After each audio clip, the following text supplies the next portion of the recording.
Hello students, जैसा मैंने आपसे कहा था कि हम एक सीरीज लेकर के आ रहे हैं आपके पास में, और हमारा जो पहला चैप्टर चल रहा है इलेक्ट्रोस्टैटिक्स। लास्ट क्लास में मैंने डिस्कस किया था आपके साथ प्रॉपर्टीज ऑफ चार्जेस। आज हम वहां से आगे बढ़ रहे हैं और आज हम बात करेंगे कूलम्ब्स लॉ की।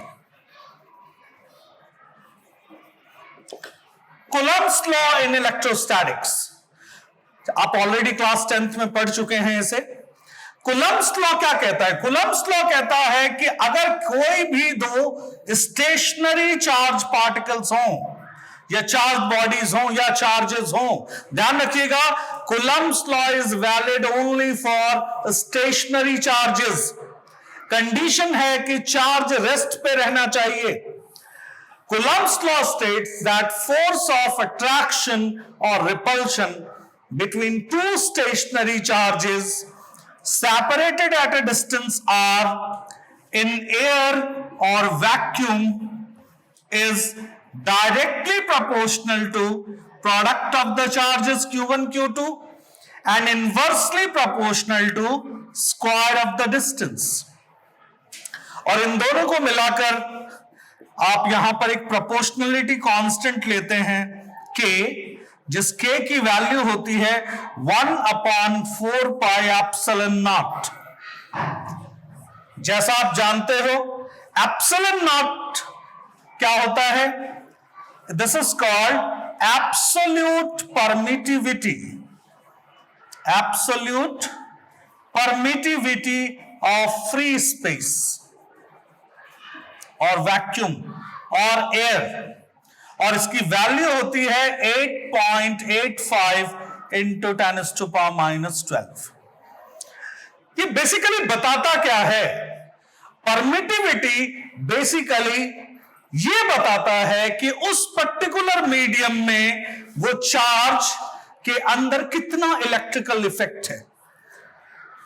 जहां पर हम बात करेंगे, थोड़ा सा मैं यूनिट्स पर आऊंगा, इस पूरे 1/4 एप्सिलॉन नॉट की वैल्यू जो वैक्यूम में होती है 9 into 10⁹ Q1 Q2 bye R square.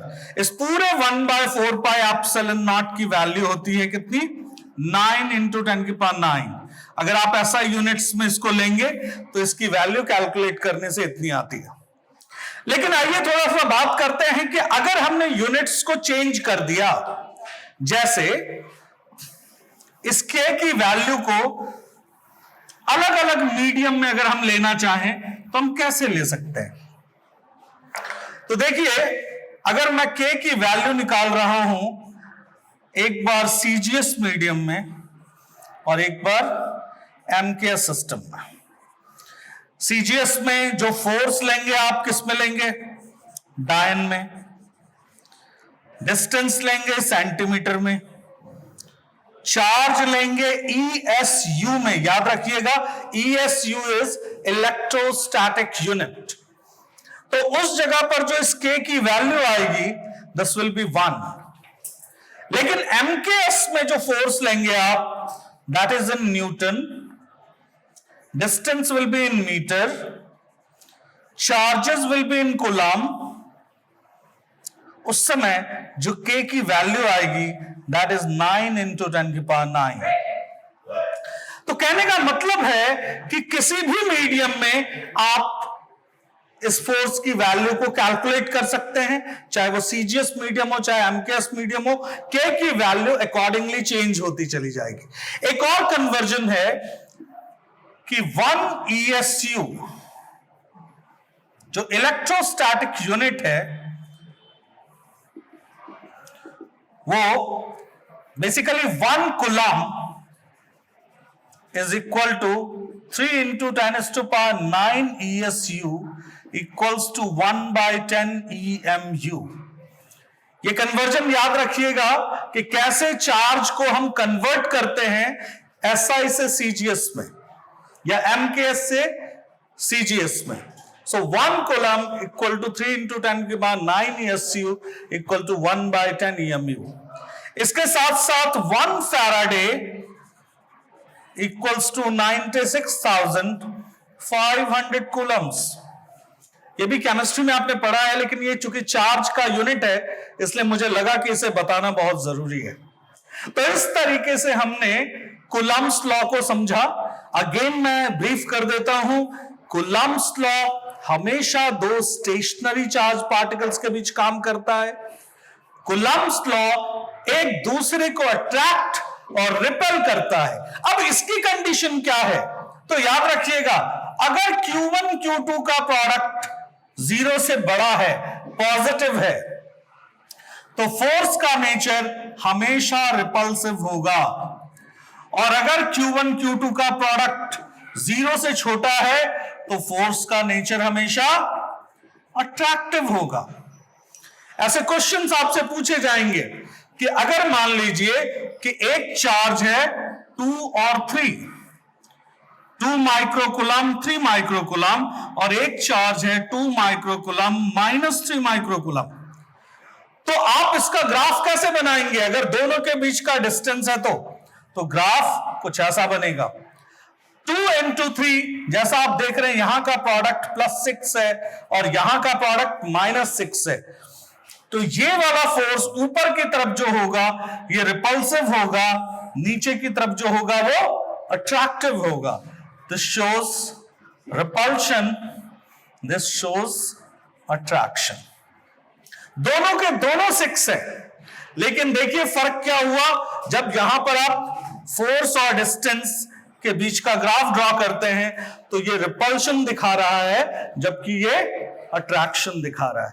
तो इस तरीके से आपको बहुत सारे क्वेश्चंस ऐसे आने वाले हैं जो कॉन्सेप्चुअल्स होंगे, जिनको मैं बीच बीच में डिस्कस करूंगा आपके साथ ही वो सारे रूल्स जो मैंने आपको प्रॉपर्टीज ऑफ चार्जेस में बताए हैं वो सारे रूल्स यहां पर अप्लाई होने वाले हैं।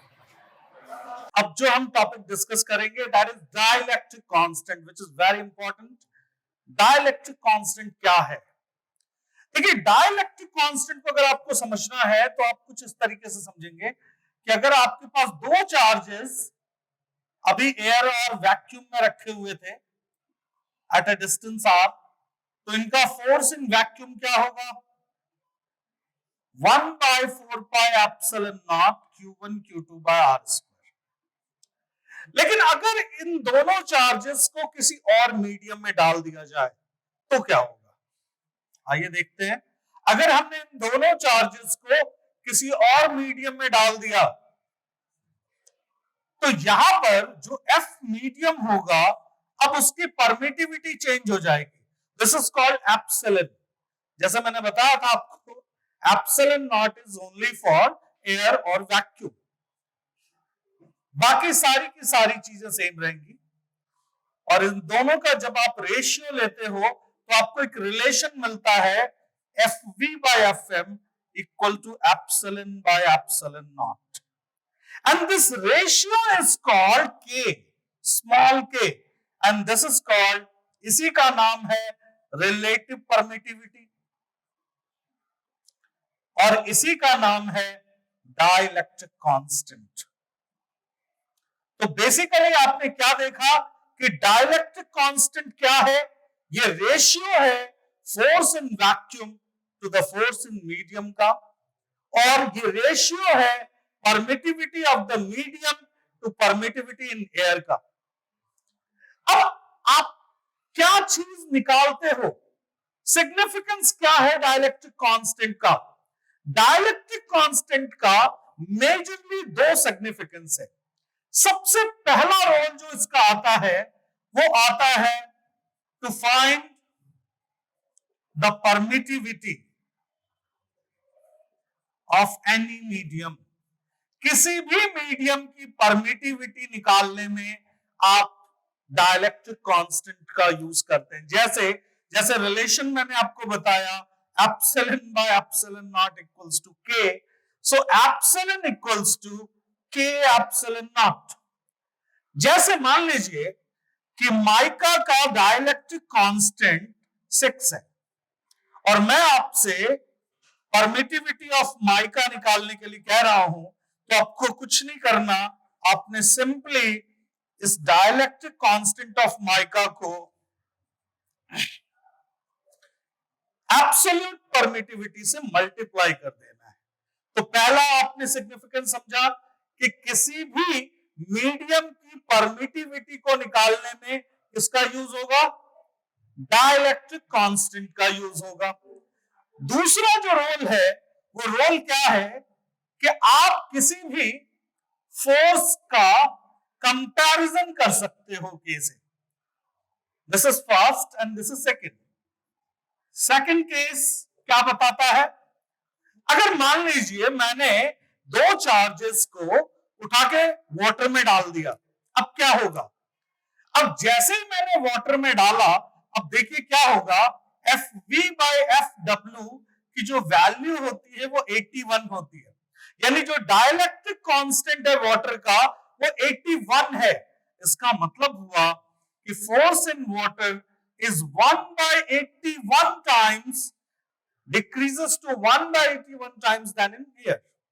यानी जब आप किसी भी चार्ज को क्या करते हो, आप जब किसी भी चार्ज को वाटर के अंदर डालते हो तो उसके बीच का जो फोर्स ऑफ इंटरेक्शन है वो 1/81 टाइम्स कम हो जाता है, डिक्रीज हो जाता है, जिसकी वजह से इस बॉन्ड को तोड़ना बहुत ही आसान हो जाता है। और इसीलिए वाटर को एक ग्रेट सॉल्वेंट भी बोलते हैं। आपने देखा होगा मोस्टली चीजें वाटर में घुल जाती हैं, उसका रीजन यही है कि कोई भी फोर्स ऑफ इंटरेक्शन, खासकर इलेक्ट्रिकल चार्जेस जब पानी के अंदर घुलते हैं, ऐसी कोई भी चीज जो इलेक्ट्रोलाइट्स बनाती हैं, जब वो पानी में डाली जाएंगी, वाटर में डाली जाएंगी, तो उनके बीच का बॉन्ड, उनके बीच का फोर्स 1/81 टाइम्स हो जाएगा, यानी 80 गुना एयर से कम हो जाएगा। अब सोचिए ऐसी कोई भी चीज जो एयर में ताकतवर है और पानी में डालते ही उसका स्ट्रेंथ 80 गुना कम हो जाता है, तो क्या होगा, वो चीज बहुत ही आराम से वाटर में डाइल्यूट हो जाती है, और इसीलिए हम वाटर को एक ग्रेट सॉल्वेंट बोलते हैं। तो पर्सनली मैं ये समझता हूं कि ये दोनों चीजें आपस में जुड़ी हुई हैं। तो डाइलेक्ट्रिक कांस्टेंट आपको क्या बताता है, किसी भी मीडियम की परमिटिविटी निकालने में हेल्प करता है, और दूसरा किसी भी मीडियम में फोर्स के स्ट्रेंथ को एयर के कंपैरिजन में बताता है। तो इस तरीके से डाइलेक्ट्रिक कांस्टेंट से कभी भी ऐसी कोई भी क्वेश्चन आए तो आप इन बातों का ध्यान रखेंगे कि फोर्स हमेशा डिक्रीज होगा और परमिटिविटी हमेशा इंक्रीज होगी एयर के कंपैरिजन में। अब जो अगला टॉपिक है हमारा, होप आपको ये बात समझ में आ गई होगी, क्योंकि ये आगे के क्वेश्चंस में बताना बहुत ही जरूरी था। आगे के क्वेश्चंस में हम इसका प्रॉपर्ली यूज करने वाले हैं। अब हम बात करेंगे अपने सबसे important topic charges in equilibrium के ऊपर।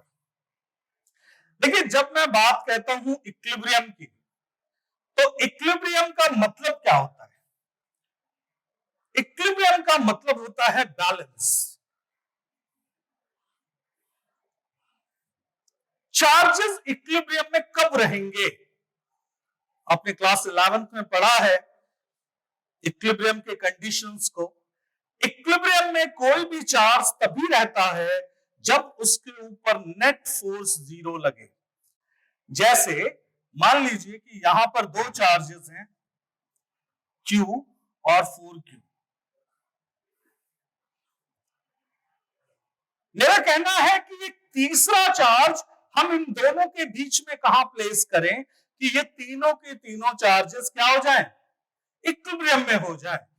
मान लीजिए मैं इसको Q को E में कन्वर्ट कर देता हूं और यहां पे मैंने बीच में कोई चार्ज ले लिया Q। मेरा क्वेश्चन समझ रहे हैं आप? मैंने कहा दो चार्जेस आपके पास दिए हुए हैं, मैं तीसरा चार्ज कहां प्लेस करूं कि मुझे ये तीनों के तीनों चार्जेस इक्विलिब्रियम में मिले। तो मैंने क्या किया, मान लीजिए इसके बीच का डिस्टेंस a था, x डिस्टेंस पर इस चार्ज को लिया, तो बचा हुआ डिस्टेंस हमारा a - x हुआ। अब हम क्या देखते हैं, आइए देखते हैं कि आखिर इन तीनों के ऊपर फोर्सेस कौन कौन लग रहे हैं और कैसे कैसे लग रहे हैं। तो जैसा आप देख रहे हो, ए के ऊपर सी भी फोर्स लगाएगा और बी भी फोर्स लगाएगा। तो ए के ऊपर जो फोर्स लगेगा that is F A B and F A सी।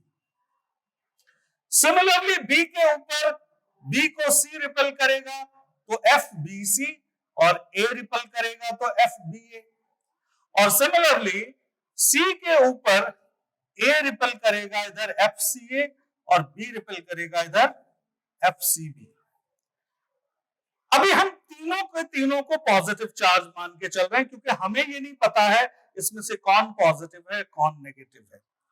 फिर से समझिए, मुझे दो चीजें बतानी है कि इसकी पोजीशन कहां हो। एक तो इसकी पोजीशन बतानी है,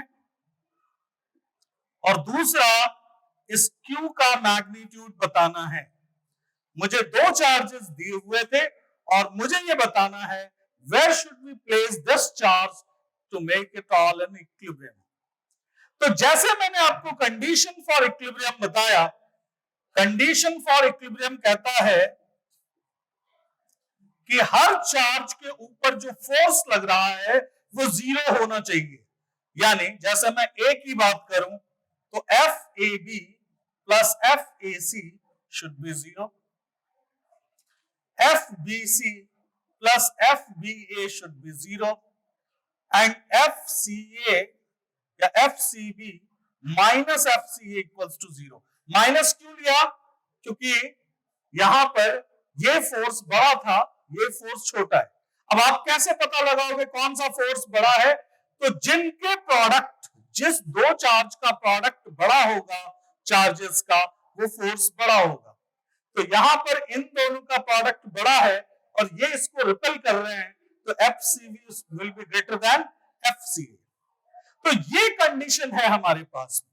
अब मैं आज एक कॉन्सेप्ट दे रहा हूं आपको कि अगर आपको कभी भी पोजीशन निकालनी हो, जैसा यहां पे मैंने लिखा आपको इसकी पोजीशन बतानी है, पोजीशन हमेशा बीच वाले चार्ज से निकालिए। ये वाला कंडीशन, ये जो बीच वाला इक्विलिब्रियम का कंडीशन है, ये हमेशा पोजीशन देगा, और ये जो दोनों देख रहे हैं आपको, ये आपको चार्ज Q का मैग्नीट्यूड देगा। तो आइए सबसे पहले हम पोजीशन निकालते हैं, और फॉर पोजीशन हम कंडीशन लेते हैं F C B minus F C A zero. It means F C B equals to F C A. अब C और B के बीच का फोर्स देखिए क्या है, KQ4E upon A minus x की होल स्क्वायर, और C और A के बीच का फोर्स क्या है, KQE अपॉन एक्स स्क्वायर। अब ऐसे क्वेश्चन में जब कभी भी नीचे स्क्वायर आ जाए, आपने कभी इसको क्रॉस मल्टीप्लाई नहीं करना।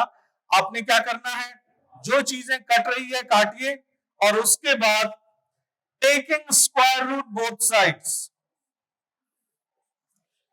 क्या करना है आपने, taking square root both sides.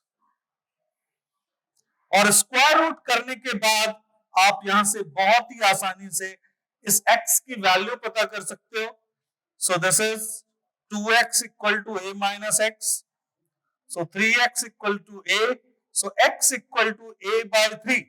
यानी इस चार्ज से a बाय 3 पोजीशन पर अगर आप Q चार्ज रखेंगे तो ये तीनों के तीनों चार्जेस इक्विलिब्रियम पर होंगे। अब दूसरी बात आती है चार्ज निकालने की। अब आपको यहां पर ये डिस्टेंस पता चल चुका कि ये a बाय 3 है, तो ऑब्वियस सी बात है कि ये 2a बाय 3 होगा। अब आप दूसरी कंडीशन और पहली में से कोई भी एक कंडीशन लगा सकते हो फॉर चार्ज। अब Q निकालना है आपको, तो F A B plus F A C equals to zero, so F A B equal to minus of F A C. अब ऐसे ही आप, जैसे मैंने यहां ए बी और ए सी लिया, आपको यहां पर ए बी और ए सी निकालना है। और ध्यान रखिएगा, ए बी के जगह पर ए बी का डिस्टेंस और ए सी की जगह पर ए सी का डिस्टेंस डालकर आप यहां से बहुत ही आराम से Q निकाल सकते हैं। तो इस तरीके से इक्विलिब्रियम के क्वेश्चंस को आपको बनाना है, और ऐसे क्वेश्चंस आप देखेंगे पिछले कई सालों में बार बार पूछे जाते हैं। तो होप आपको ये पूरा का पूरा कॉन्सेप्ट समझ में आया होगा कि किस तरीके से किसी दो चार्ज के बीच में हम तीसरा चार्ज रखने से पूरे के पूरे सिस्टम को इक्विलिब्रियम में ला सकते हैं।